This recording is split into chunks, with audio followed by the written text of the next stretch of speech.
X-Men. Get it!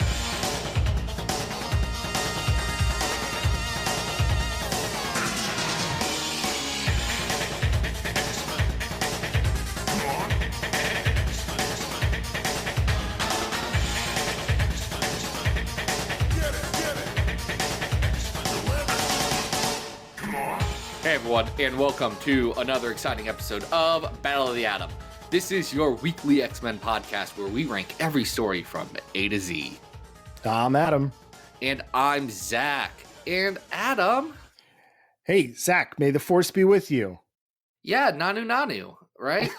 That's the things that they talk about in the Trek of the Stars. That's where Dumbledore's from, right? That's right. Yep. I think we definitely got that right. Maybe not. No, because he rides on his spaceship with his very good friend Nathan Fillion, and they're all like, blah, blah, blah. Space is bad. Aliens. Deep Space Nine. I don't know stuff, guys. We're talking about Star Trek. Yeah, this is a Star Trek podcast now. So set your phasers to stun.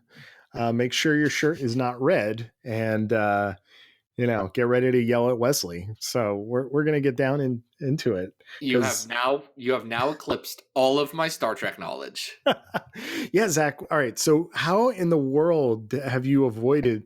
Like, what have you seen? You said in the last episode that you've seen the J.J. Abrams movies. Yeah, I've seen the 3 movies that have came out in the last little bit. Okay. I've seen Galaxy Quest. Yeah, that's not a Star Trek movie. It's close. And I live in a world where cultural osmosis is a thing. Yeah, that's true. That's true. That's my Star Trek knowledge. Well, I want to be clear. I don't want to paint myself as a Star Trek expert. Trekkie. They call themselves that. Yeah, I did grow up with an honest to God, not really like a Trekkie as in like wanted to hunt William Shatner down at a convention in a Star Trek uniform, but my mother was like really into Star Trek. So, she had obsessively watched the original series, and then when Next Generation came in, that was like appointment viewing. We all watched it.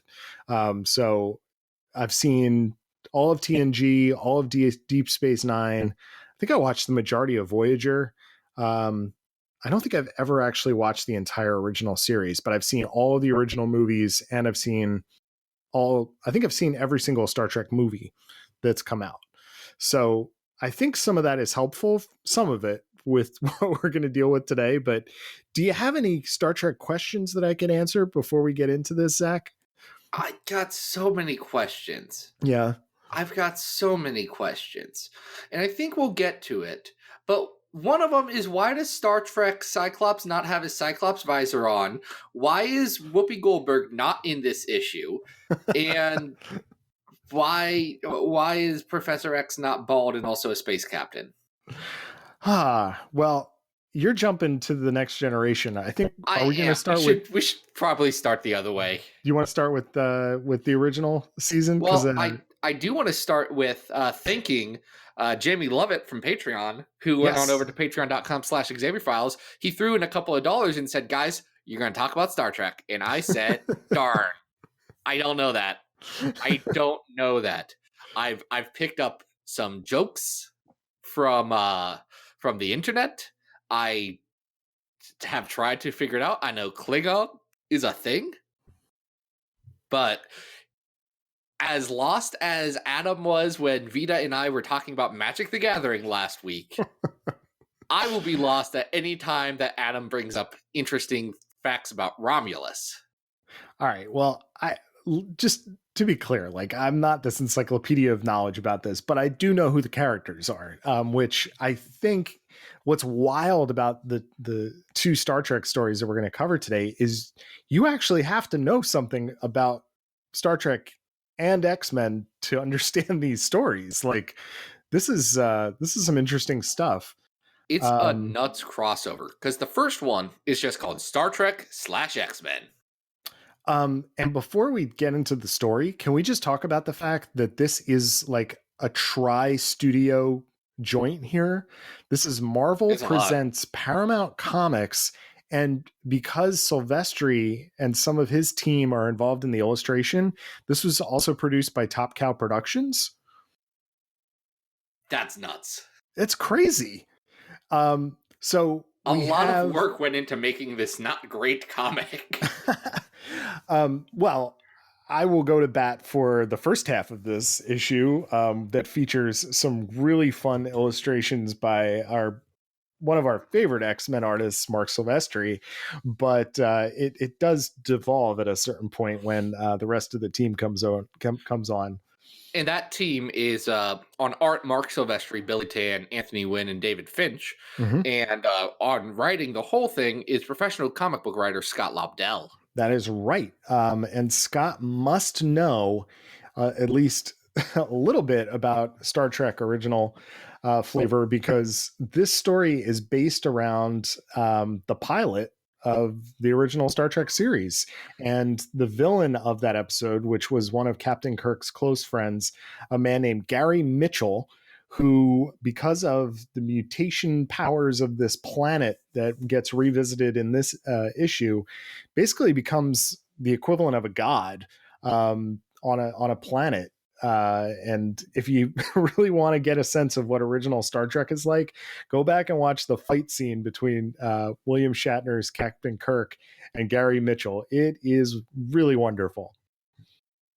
Okay. Here's what I know about this. Yeah. This comic starts off with Gladiator punching the USS Enterprise. Heck yeah, it does. And then Spock, who I know is the pointy-eared one played by Leonard Nimoy, says, live long and prosper, he can't talk in space. Why is he doing that? Well, there's a couple things that happen in this book that defy the laws of physics, which, seem a little strange. But essentially, what's our plot line here? Because why is Gladiator punching the Enterprise? Because some Shi'ar ship led by Deathbird broke through a rift in space, ended up in Star Trek times, and the X-Men followed them? Well, this is a time-honored trope in Star Trek, that there are rifts and there are, clouds that flow through. Like if you ever watch Star Trek Generations, this is how Captain Kirk got to team up with Jean-Luc Picard. So I don't know if this is the same exact kind of element, but this is something that does happen periodically in Star Trek, where time kind of overlaps. And that seems to be what's happening here, because we get the original brand Star Trek characters crossing over with the 90s X-Men. Okay, so let me say this.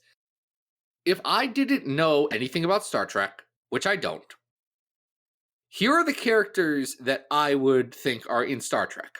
Okay. I would think Captain Kirk is in Star Trek. Yeah. I would think Spock is in Star Trek. Mm-hmm. I would think Hank McCoy is in, or whatever, is in Star Trek. That's his name, right? Dr. Hank McCoy? Yeah, Bones. Sure. And that's it. Now, I'm led to believe that there is a Sulu involved somewhere. There is an Uhura. There is a Russian guy. And there's a Scottish guy. I know they exist, but I don't think they did anything in this comic. Complete this phrase. Beam me up. Scotty. Yeah, got it. All right. See, you know more than you think you do, buddy. I think I got that one from Spaceballs. So the X-Men are kind of stranded on the Enterprise. Gambit is injured for some reason, which is basically just an excuse to get him to the med bay, so that the two McCoys can both react to someone saying their name. Which feels like they manufactured the entire comic around that joke. And look, it's a good joke. It is. So I really do enjoy the first half of this comic book, where these two teams are sort of interacting. We're seeing the universes overlap. It goes pretty off the rails about halfway through it, though, as the illustrator changes, and we get introduced to the fact that Gary Mitchell is the villain of this story, and he is teamed up with none other than the shot into space Proteus. Yeah, here's the thing. this comic is canon for reasons we will get to. Mhm. Like it, the comic insists that it's canon, and I can't argue with it. It did it, not me. Last time I remember Proteus in canon, he committed suicide in Kings of Pain. Mhm. So I don't know how he's back, and I don't know how he's in space. Yeah, I mean, I don't know that this really makes a lot of sense. There's a face-off. We get Jean Grey kind of battling inside Gary Mitchell's head with Also, Proteus. all of the Shi'ar Imperial Guard are there. Yeah. Yep. And And then Deathbird, who's making out with Gary. that's extra weird. Also weird is that this story culminates with Bishop standing on the outside of the Enterprise, absorbing the energy of the psionic rift to help solve the timeline crisis. Am I am I looking at this page correctly? I think. Is this before or after everyone shoots all of their lasers and powers at Gary Mitchell / Proteus, and Wolverine stands there with his claws outstretched, not stabbing him, just near him? Yeah, that happens right before that. So there's It's a very phasers, good page. there's and Wolverine's got his bone claws, just he's ready to stab. Just stand there, though, man. He's doing one of those virtual office high fives.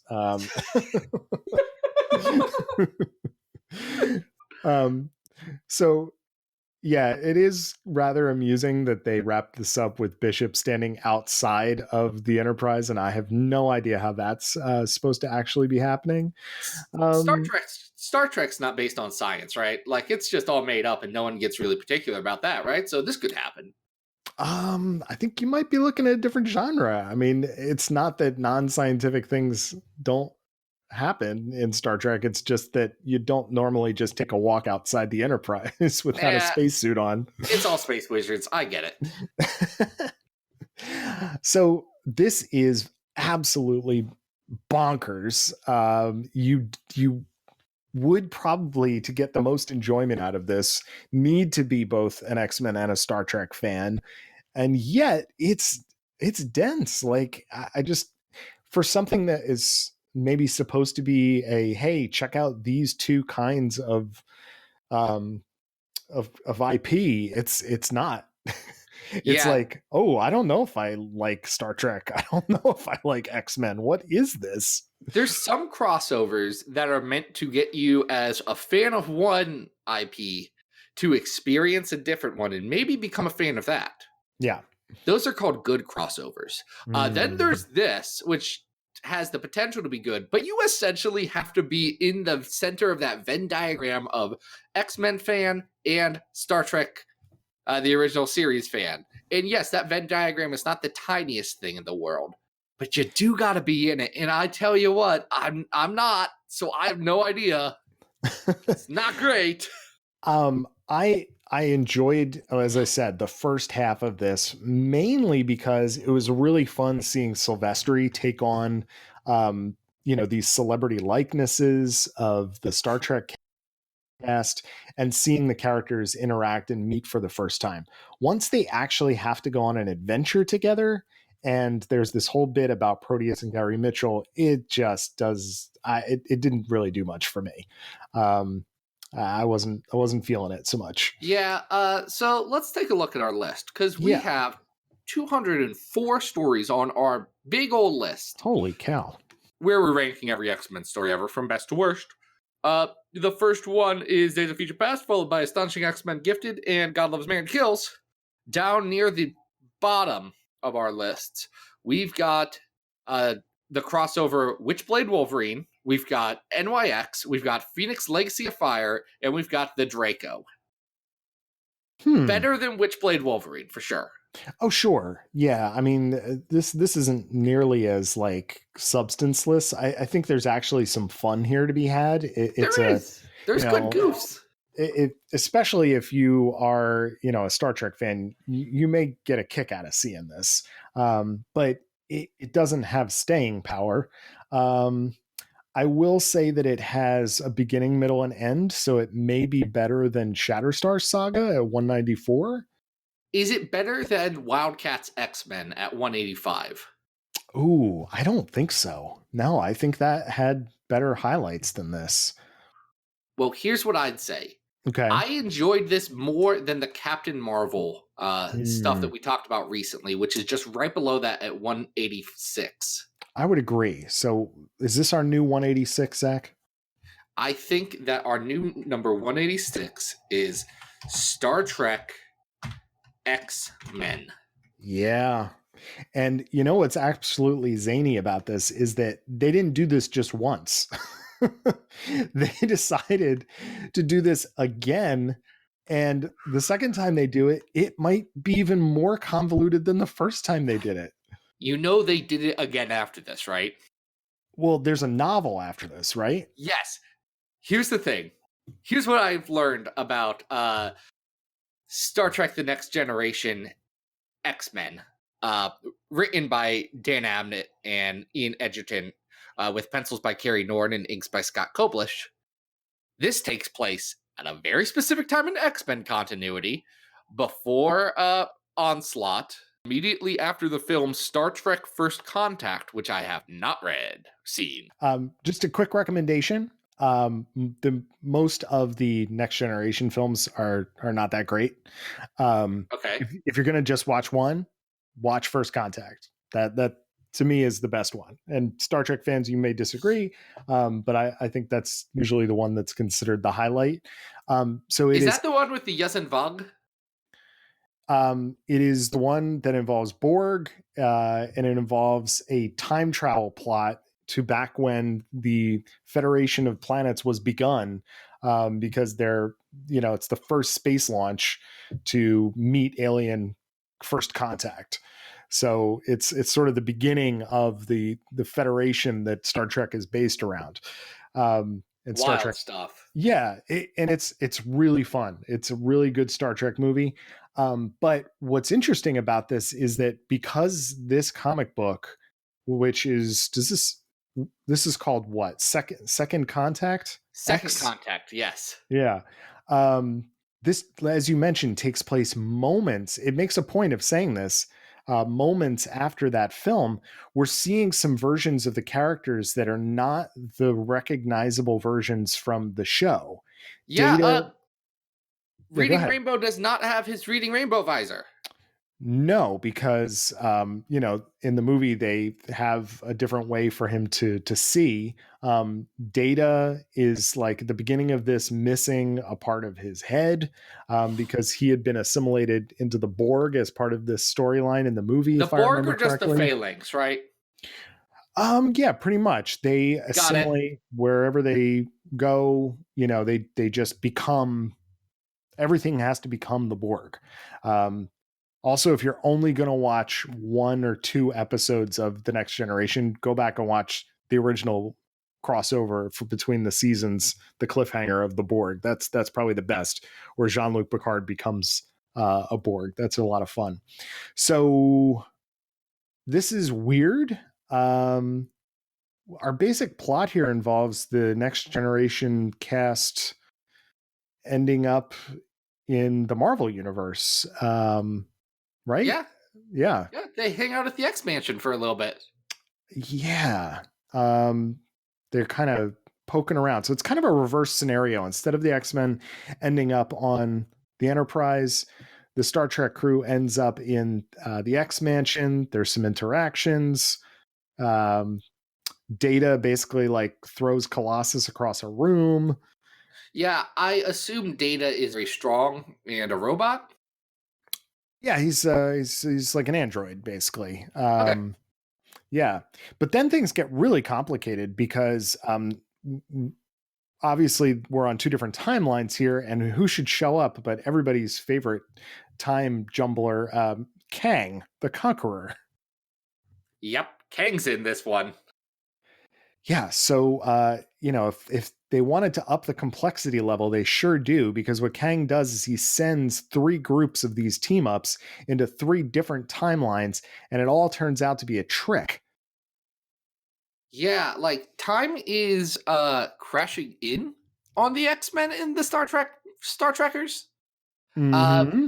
They do a Days of Future Past, but That's right. instead of Rachel, it's a character named Tasha Yar, who I have found out had a ton of lesbian subtext on the show, apparently, and that seems oddly appropriate for her to be weeping over Kitty Pryde and trying to send her back into the past. Like, they were laying that on pretty thick. Well, also Tasha Yar is kind of, well, all right, there's two characters here that serve a very similar purpose in this issue. John Proudstar is also featured as part of Captain Sisko, which is, you know, a reference to Deep Space Nine's cast. And so Tasha Yar kind of fills a very similar role in Star Trek Next Generation to John Proudstar. She was obviously a lot more developed as a character, but it's a very similar scenario where her ghost kind of like haunts the team for years and years. So we get to see both of those dynamics. And then this thing just gets like even more complicated because they bring back a plot line from the show that involved Wesley, who was not really many people's favorite characters. Was he the child? Was he the spaceship child? He was the kid who was an ensign on the deck. But he had gone off with another character called the Traveler, and they're sort of like floating through time. So they come back and they're like, yeah, that Kang guy is full of crud. You need to get everybody back here so that we can, you know, figure this out for real. This is as convoluted as a crossover could possibly get. I felt like there were a lot of references that I just did not understand. And I was honestly trying to say, okay, can I understand what they're going for based on the X-Men half of this? And I kind of got it, but in a very real way, I did not. Yeah, I think that's understandable. Like, if the last one, all you had to do was do a Google search about who Gary Mitchell was, there's a lot more Star Trek stuff in this particular book. Yeah, it's a lot. There's a lot going on in it. And wow, this is continuity rich. Not to mention that after like 60 pages of content, it's not over. There's no real ending because it ends on a sort of like flash of white and to be continued in the novel. I looked this up. The novel is Star Trek / X-Men Prisoner X. I have yet to read it. I'm very excited because the X-Men novels are wild. Did you just say Prisoner X? Prisoner X. Isn't it called Planet X? Okay. I'll be honest. In our chat, I am looking at a picture of the cover of Prisoner X because it's one of the last things we sent in our chat. So it's okay. Yes, Planet X, where there is a part where Captain Jean-Luc Picard gets horny for Storm, as one does, and Wolverine talks to Whoopi Goldberg and fights the Worf, and everyone comments on how similar Professor X and Jean-Luc Picard look before the movie came out, so this was just fan casting. Yeah, another funny thing that I saw here was classically in Star Trek, you don't want to be what's called a red shirt. Those are the random security personnel who get sent down to the planet with the main characters and inevitably get zapped by whatever alien is down there. And it's my understanding that they named 3 red shirts after Jack Kirby, Stan Lee, and Steve Ditko in that book, which is, I know they're trying to like honor Marvel Comics history, but like that's a really messed up thing to do. Guys, I think this novel might be great. I'm going to get a hold of it and I will report back, mostly with confusion. I have several X-Men novels to read still. Yeah, I'm not going to be pursuing that, and based almost entirely on the fact that this comic book, it's work, you know, it's a lot, and it's kind of funny because I think this edition also came with a bunch of preview pages of other, you know, Star Trek material. Yeah, I didn't read those. No, I skipped those real hard. Right. Like if you were trying to get people to like buy into your new like Paramount Comics, here's our Star Trek lineup, this is the story that you went with. It's pretty heavy. It's just, you know, there's so much. Yeah. There's so much to this. And guys, just Please stop being so confusing, comic books. I don't understand you, and like people expect me to.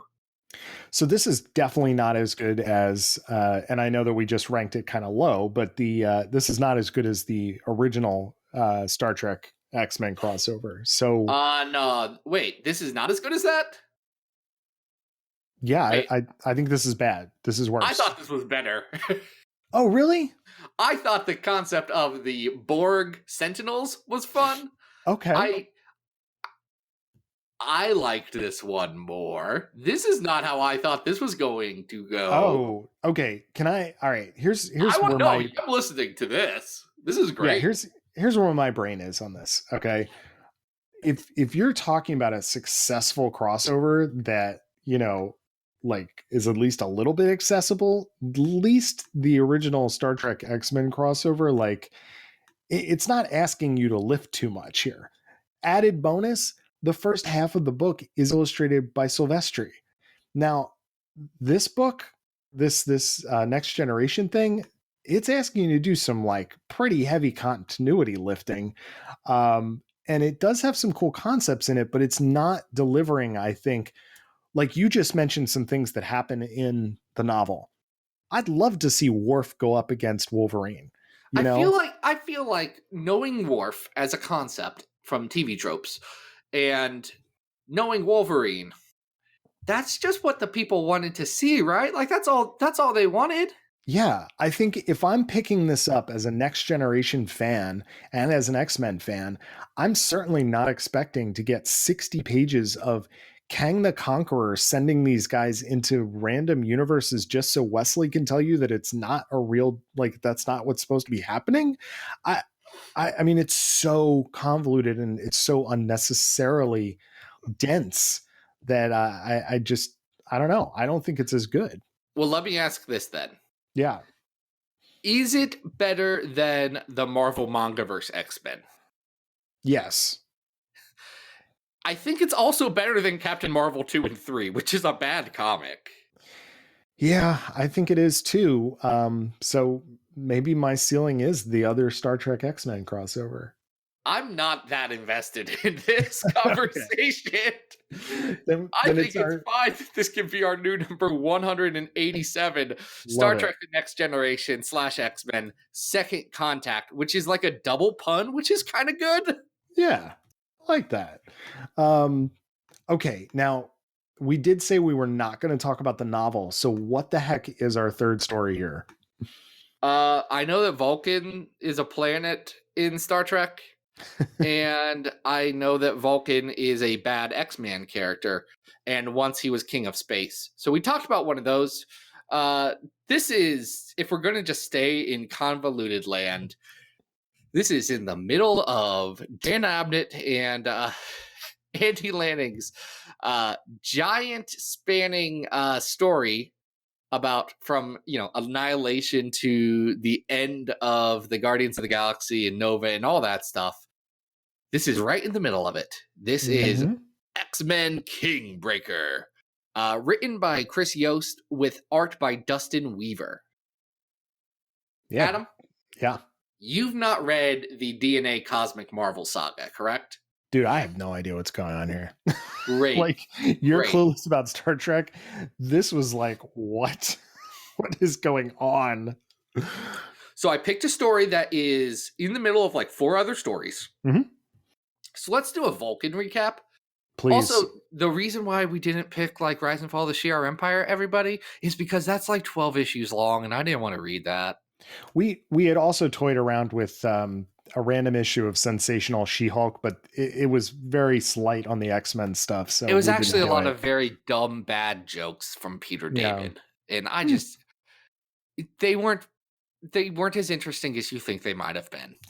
Technically, the people from Star Trek make a cameo, but yeah, it was rough. Anyway, so we all know Vulcan, at the end of Deadly Genesis, said, "Screw you guys, I'm going away," and flew off to his home planet. Mm-hmm.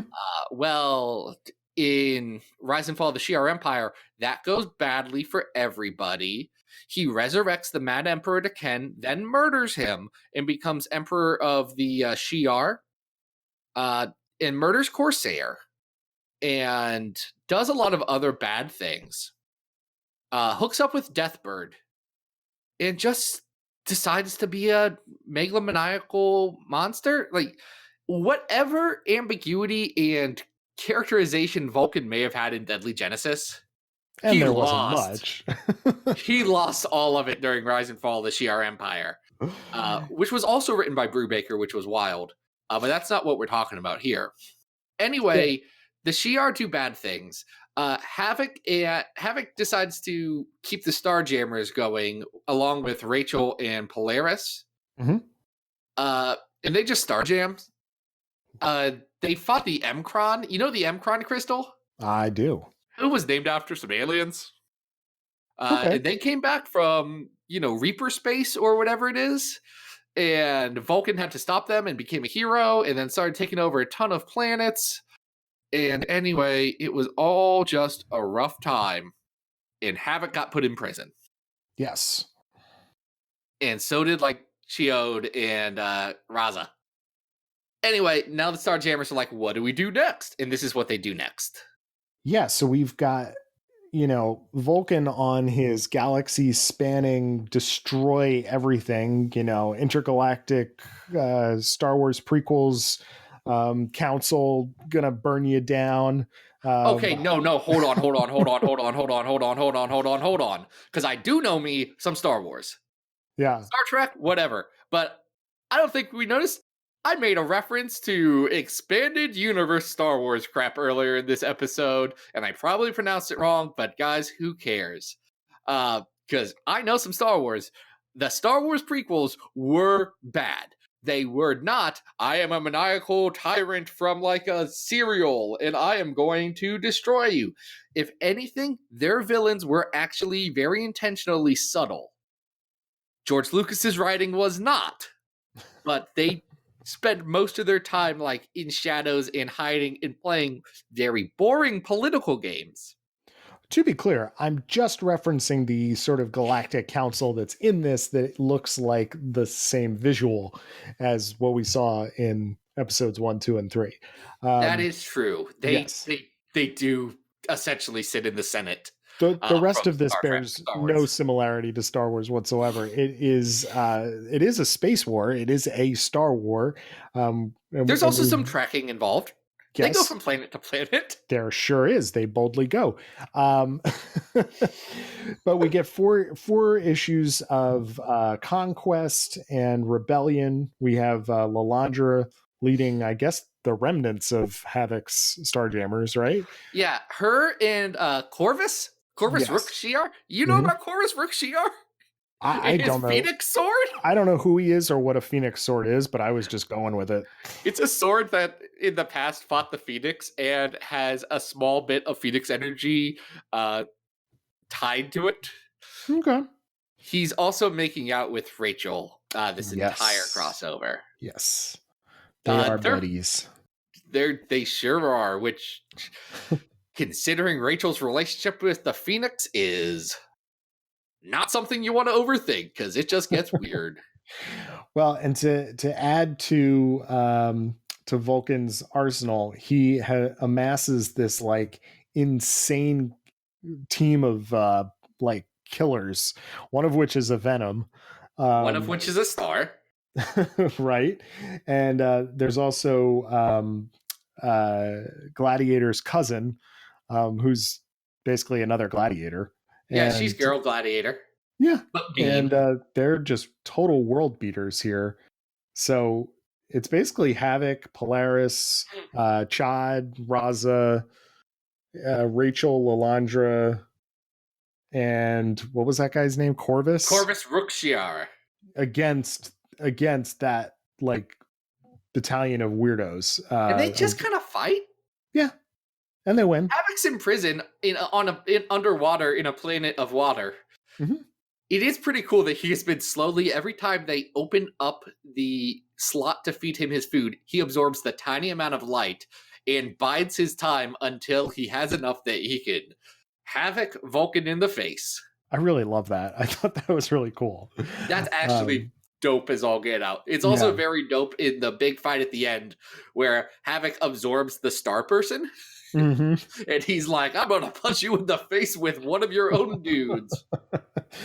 And he's basically ready to kill Vulcan, but doesn't. Look, kind of fair at this point.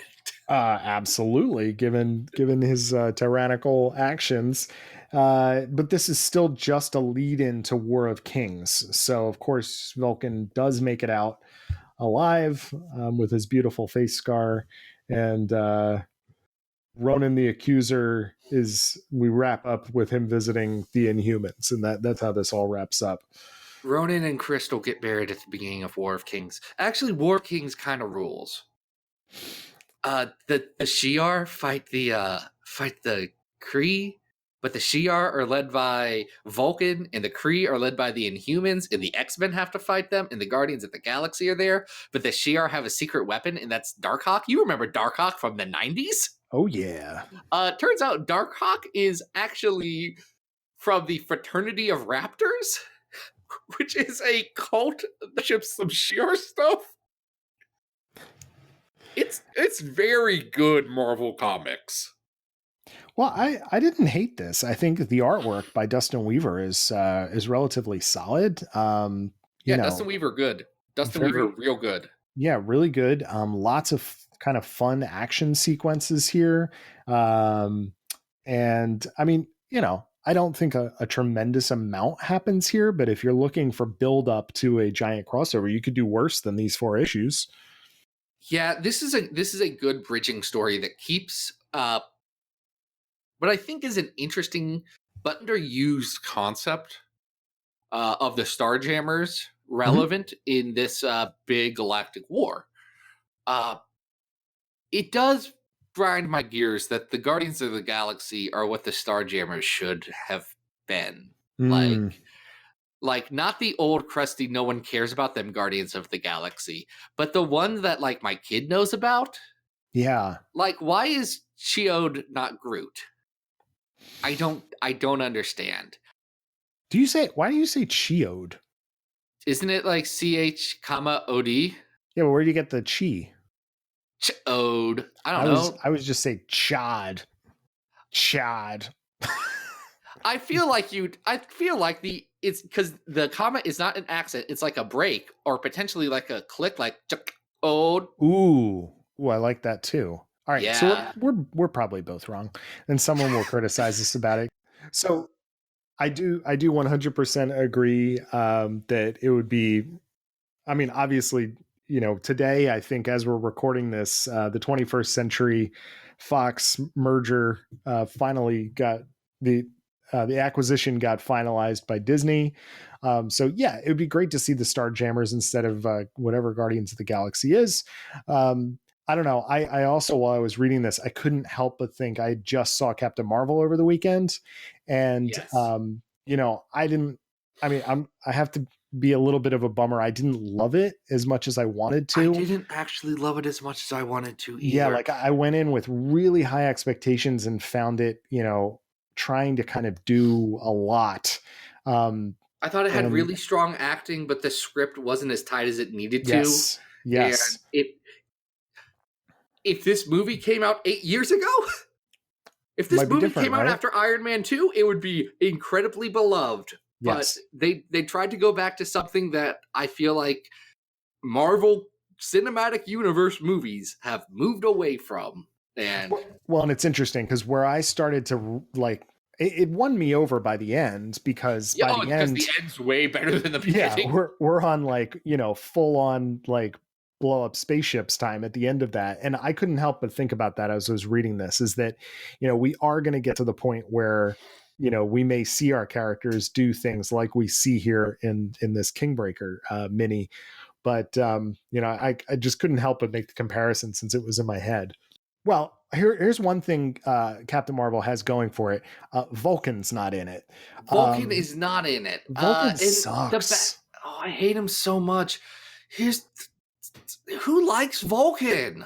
I just don't know. Another thing that kept going through my mind as I was reading this is how cool it would have been if Adam X the Extreme was in Vulcan's place. I don't know if that would work or if that would be the stupidest thing ever, but it just out of like random curiosity, I would love to see that.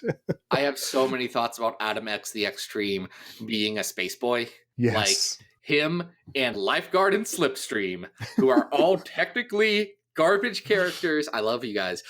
Garbage characters connected to the Shi'ar royalty. Have them all do stuff. Yes. Have them raise Deathbird's kid that she definitely was impregnated by Vulcan with. Mm. Oh, that's a thing. Yeah. Summer's family tree is wild, guys. Wasn't that a adjectiveless excellent X-Men plotline? Didn't they follow up on that with the that was the Guggenheim part of adjectiveless? I didn't read, or I read it. I don't remember a dang thing from it. Okay. I'm gonna go back. I remember the first later. arc of adjectiveless and it being great and everything else being kind of garbage. Well, we on our list. The G. Willow Wilson stuff's fine. I'm sorry, guys. We're not talking about that. Adam, I interrupted you. No, it's okay. We have. Where is Deadly Genesis on our list? Deadly Genesis is at 163, and I think this is better than Deadly Genesis. I think so too. A lot of action-packed fun here. I think Havoc is a lot of fun here, as are the other Starjammers that are in this story. So it kind of overrules the stupid Vulcan character. What I think my ceiling is 145. Astonishing X-Men Exalted, which is another midstream setup story that nothing much happens, but isn't bad. Yeah, I think that's fair. Right below that is Into the Void, which is another space-based uncanny story. I like that better too. I don't even have the nostalgia for it. I just kind of like it better. Yeah. Is it better than Extinction Agenda at 155? Well, I'd say the art is more consistent. I mean, it doesn't have that like peak early Jim Lee in it, but I don't know. Like, I think when we talked about Extinction, it was hard to talk about it without really dumping on how bad the art was for big chunks of it. And I think the art is pretty tight on this. Yeah, Dustin Weaver, good. Yeah. I would say it's better than at 156. We have X Campus. And I think this was more fun than that. This was action packed and had, some honest to God space adventure fun stuff in it. I agree. What about Spider-Man versus Wolverine? Better or worse? I like this better. Okay. I think my ceiling though would be the Quanon story in X-Men 20 through 23. Yeah, I think that's fair. I think that's where I draw my line. Okay. Which puts X-Men Kingbreaker, which no kings actually get broken in this. That's not true. He steps on that one guy's head. Oh yeah. Okay, wait, was he a king? Yeah, he was. I forget what race. Doesn't matter. One king did get broken. It's not the one you thought. Yes, that's right. It was the Xenox. That's right. I remember I was trying to think earlier. I was like, shoot, there was like a weird continuity thing in here. It was the Xenox, the people that Scott Summers blasted all the love of the world into and stopped their invasion of Earth once. Nice. This is our new number 151. It's X-Men Kingbreaker. And that is our entire episode, Adam. We did it. Sweet. And I know we got a little far from the Star Trek. We boldly went somewhere else, but I'm glad we did. It gave a little bit of variety to what we were doing. I feel so learned in the ways of Gene Roddenberry and Patrick Stewart. So hey, there's lots of places to stream Star Trek, and listeners, if you've never done it, Next Generation is great. You could probably skip the first season of it, but it's a great show. So if you ever get a chance, you're into sci-fi, you'll probably like it. Okay, I'm going to be honest. I've thought about it, but look, I already got X-Men. There's already still X-Men stories I haven't read. And Star Trek is a lot, and I'd have to watch it with my wife, and she actually did grow up watching syndication of Next Generation with her dad. There you go. But I don't know how much we want to commit our evenings to rewatch or watching Star Trek: The Next Generation. I have the similar rule, like anything that's like above, what is it, like 5 or 6 seasons, and I have to binge it. I just find a hard time making that commitment. I know that's bad, but Especially, I know the first season's kind of supposed to blow. yeah, So, it's not that great. Anyway, Anywho, we'll see. Jamie, thank you so much for going over to patreon.com/Xavier Files and suggesting it. We had a lot of feelings and a lot of thoughts, and I'm pretty sure there's some Star Trekulous people who are not happy with me and thinking, yeah, Adam, you tell him. You show him what's up about this. well, hey guys, just live long and prosper, and we're all going to be okay. We are all going to be all right. If you want to be all right like Jamie, you can go over to patreon.com/Xavier Files. At the $2 a month level, we'll build an episode around you. You can make us talk about whatever you want within reason, and that reason is related to X-Men. So kind of a wide gambit of opportunities there, including Gambit-based stories. Mm-hmm. You can also bid at higher levels and get more stuff. Or at lower levels, you can get access to like early previews of what we're reading, so you can read along with us and know what we're talking about on some of these stories a bit more than we explain, or like the monthly Q&A sessions that I do live. You can get access to all that stuff, and it's great. Or don't, and it's cool, and the podcast will still be super free and super awesome for all of you guys because we have fun doing it.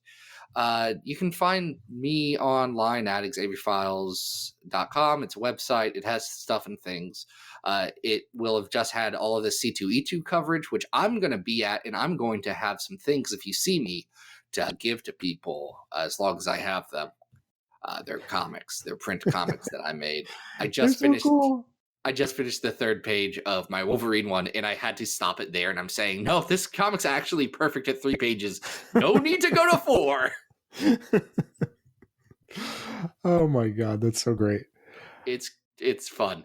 And then also Xavier Files on Twitter. That's the me. Nice. Adam, where can people find you online? All right, guys, you can always find me on Twitter at Arthur Stacy. I believe premiering today is the cover of the 5th and final issue of Bish and Jubes, which is called The Cross Time Conundrum. I want to thank. So beautiful. I want to thank Amanda Stewart for doing the colors on the cover. I think it turned out great. You guys are going to be able to see it the time this episode goes live. And hopefully I'll be able to keep up with new pages every X-Men Monday.